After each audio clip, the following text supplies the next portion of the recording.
1 month na sukad nagsugod ang klase. Kumusta naman mo mga teachers? Karon akong isgutan ang unsay nahitabo sa among eskwelahan.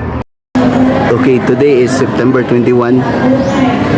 Ugma mo 22, 1 month since nag-start ang klase karong tuiga.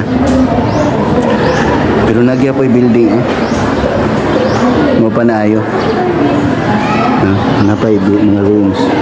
So kung maayo na siguro ni kumpleto ang ubang mga rooms sa ubang eskwelahan, di lang sa mua, ma-maximize unta nato ang space.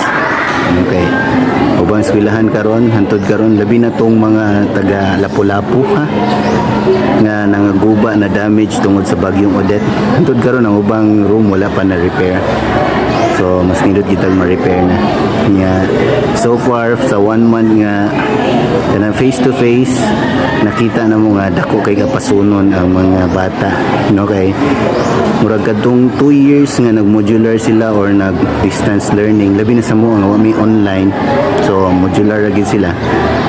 Naa sila yung mga kuwang learning skills or set of skills nga required unta sa next higher level, pero wala. So ni balik mi 2 years backward ang mong lesson. Ako karon wa ko ka forward sa akong klase. Naman na ingana na week 1, day 1, wa ko kaabot din ang murag Tungod na ani ay. week 0 day 16 nga na naitabo. So na madong yung nagklase siguro sa likod. So pero ato ning trabahoon, no, dili pwede nga sagdan ra nato, pero daho kay trabahoon dyan. So I hope nga kita ni sa authorities, no, niya matabangan na sa nato.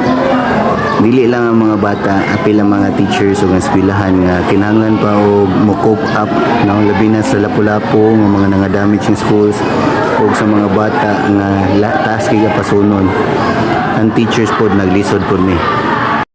Oh, naglisod mi, tabangin ninyo, dili lang ang mga bata, tabangin ninyo apil ang mga teachers kay sa una mo nga kanang ang ubang mga bata naanad nga kanang wala sila ni sud sa eskwelahan o nya naglisod sila adjust dayon nakasabot pod mi nga naay mga lacking nga mga skill sets.